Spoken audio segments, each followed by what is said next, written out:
Fellow Toastmasters and guests, favorite pastimes. We all know the favorite pastime of America is baseball. Baseball is America's national pastime. What is the national pastime for Europe? Soccer. Soccer. Very good. It's football. Yes. Pastimes vary from culture to culture. They vary from person to person. And they can also vary depending on gender. My favorite pastimes, I would have to classify them into different groups. I would classify them based on my age group, because my pastimes have changed as I grew up from a child to an adult. And going way back into my history, when I was a kid, one of my favorite pastimes was collecting Star Wars figures. I don't know if anyone's familiar with Star Wars figures, but in my time growing up in the 80s, the Star Wars movies were huge. They were a huge cultural phenomenon. There were 3 movies: Star Wars, The Empire Strikes Back, and The Return of the Jedi. So I don't know how familiar anyone is with these movies and the characters. They basically spawned the whole culture of America. And with any movie, even back then, a lot of money was to be made with the souvenirs and the toys that were created by the movie.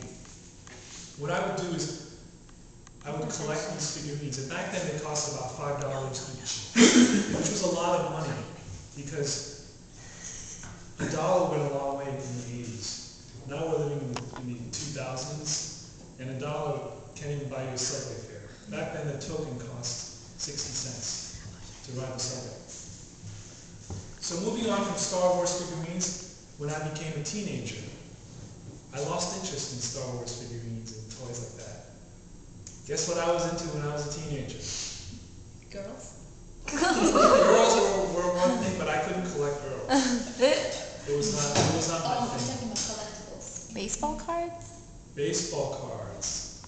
They were a big baseball cards. Comic books less so, but baseball cards became the next big thing. It was a huge thing in my school among the boys, because baseball, being the national pastime that I mentioned in the beginning, was also one of the sports that we played in school. We didn't actually play baseball. We did the best we could in the streets with what we had. We played a scaled-down version called stickball, where anything we could get our hands on, we made bases out of. They would be bags filled with rocks, anything. A piece of cardboard, that was second base, and third base was whatever was available, a hat, a cap. And we used a broomstick and a tennis ball. And stickball was such a big thing among the boys in the school. And we would idolize different baseball players. We would root for different teams, the Mets, the Yankees. We would talk about, it became such a big part of our culture among boys. And baseball cards naturally became one of my obsessions. I remember buying packs and packs of baseball cards, which back then were 25 cents each, which was a lot of money. I know 25 cents today can't even buy you a piece of candy, a good piece of candy. Baseball cards were also worth money. Nowadays they're worth money too. So the idea was to collect them, keep them in mint condition, and the way we did that was we buy these plastic sheets and we stick them in different pockets, or we buy these cases and stick the cards in the cases. And it was something of value. It was almost like a currency, because among us we knew that, oh, that was Mark McGuire, or that was Barry Bonds, it was worth a lot of money. And among the boys, I'll trade you this for that.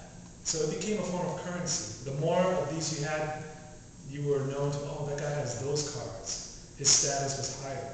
So it also had a big effect in determining the status among the boys of the group.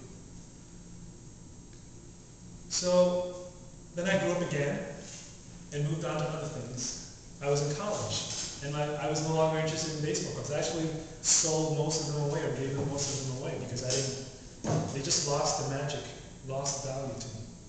And when I went on to college, that was where academics took a large role in my life, and also just becoming an adult, becoming independent, because I went to school in California, which was away from my family here in New York, and being so involved in academics and also opening up myself for the first time, living by myself and learning how to lead an independent existence was very challenging. And anyone want to guess what my pastime in college was? I'm going to say Toastmasters. Good guess, but no, it was not Toastmasters. Video game? I was underage for Toastmasters. Believe it or not, when I first joined Toastmasters, I was 16, and that was before college. And after 2 speeches in 6 months, they found out that I was underage, and they had to kick me out of the club, which was actually in Queens, another club. And I was shocked.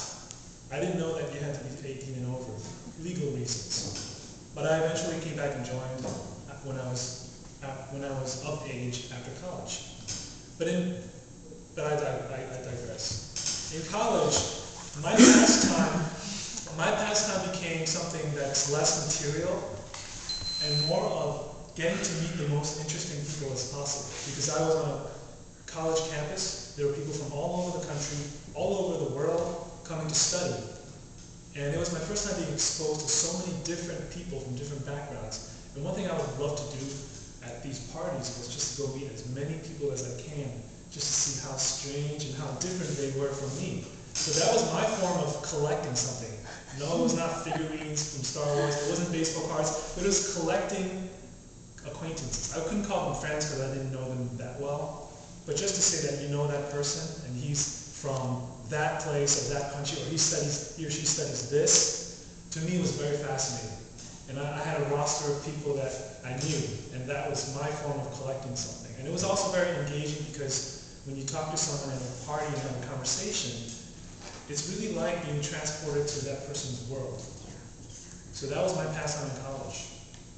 So those were the 3 pastimes I would say, and they all have the common theme of collecting something. So I think collecting something is something very natural to me. I love to collect things. They started from being physical toys, moving on to pieces of paper in the form of baseball cards, and then moving on to something that's not even material. It's collecting experiences, collecting conversations and ideas. So I think the trend with me, in conclusion, is the more you grow up from a child to an adult is, the more, at least for me, I tend to drift away from solid things to more abstract things. So those are my national pastimes. Thank you.